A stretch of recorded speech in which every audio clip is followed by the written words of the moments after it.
This is Mother Teresa. She works with the poor in India. Her message goes beyond India and beyond our usual understanding of poverty. She reminds us that we are all poor.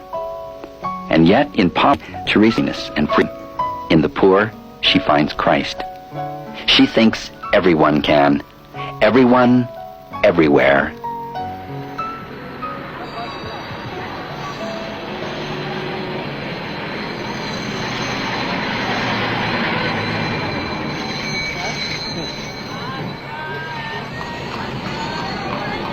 A few months ago, we went out in Calcutá and we picked up 4 or 5 people from the street.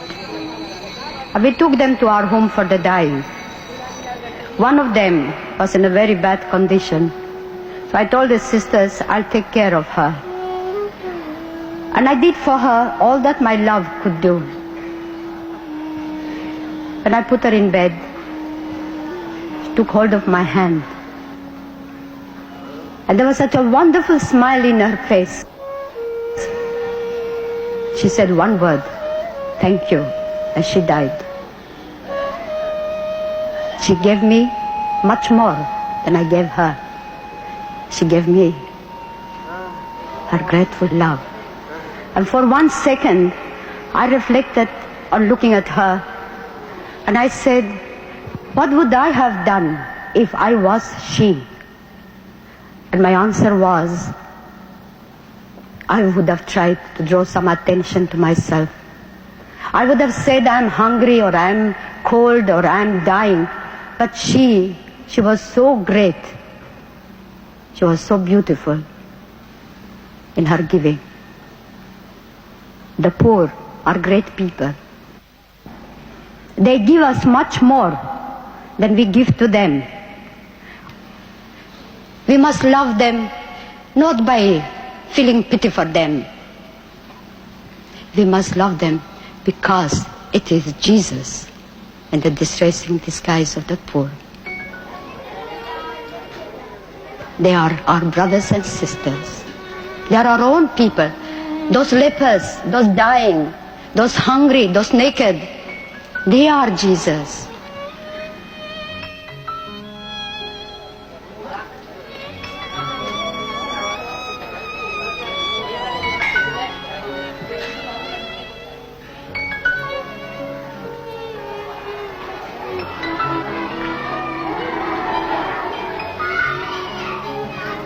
That is why I say that our sisters and brothers, the missionaries of charity, are not social workers.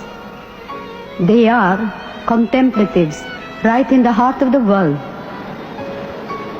They want to feel that freedom of poverty that comes of choice. We want to know, to understand the poor, we must know what is poverty. And that's why I call it freedom of poverty. We are free to love God, to love Jesus with undivided love, and to love our poor with undivided love.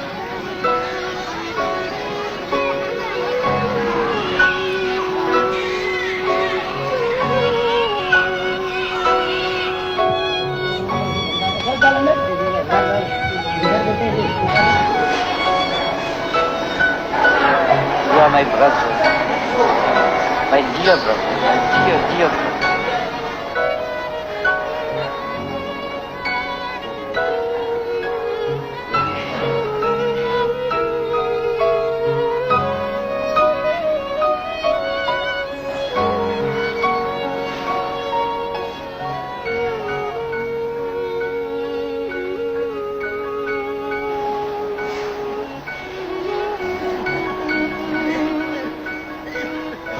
Every day we say this prayer, Dear Jesus, help me to spread thy fragrance everywhere I go.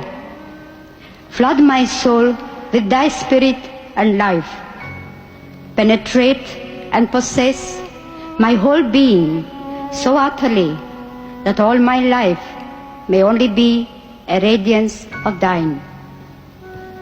Shine through me and be so in me that every soul I come in contact with may feel thy presence in my soul. Let them look up and see no longer me, but only Jesus. Stay with me, and then I shall begin to shine as you shine, so to shine as to be a light to others. Our sisters and brothers, to be able to do what they are doing, to live the life as they are living. We need our lives to be woven with the Eucharist.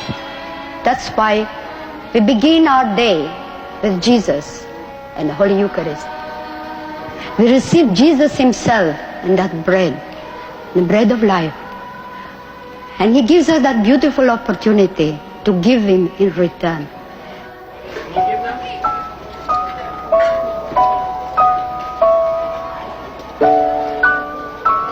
To help us to go to heaven, Christ made it a condition that at the hour of death, you and I, when we come before him, we will be judged on what we have been to the poor.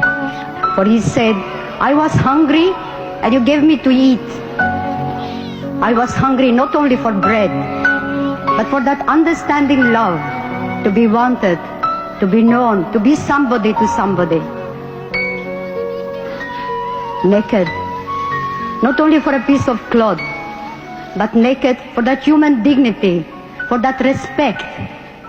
Homelessness, not only for a home made of bricks, but homelessness that comes from that terrible loneliness that our shut-ins, the unwanted, the unloved, go alone on their way. Are we there? Do we know them? Do we see them?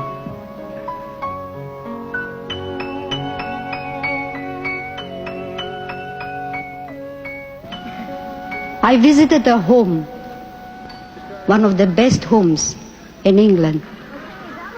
Our sisters are there working.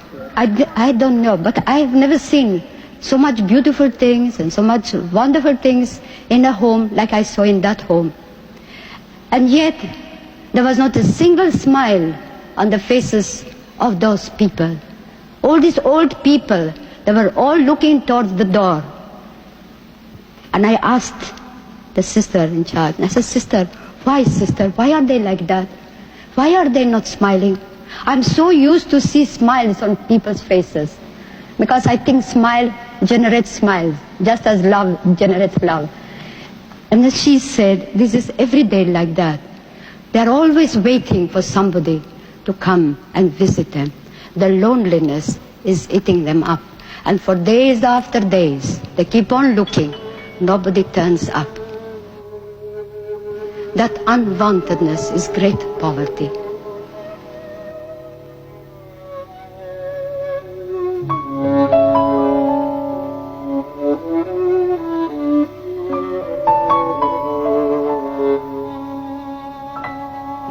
Do we really know our poor?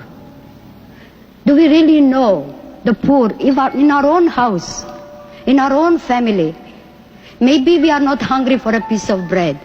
Maybe our children, our husband, our wife are not hungry, are not naked, are not homeless.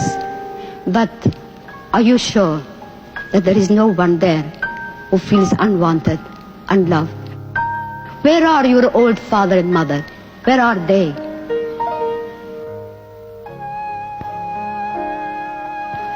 And so, you and I, let us look straight into our own families.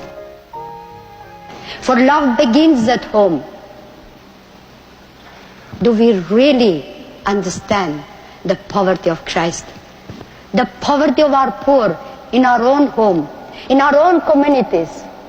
Never turn your back to the poor.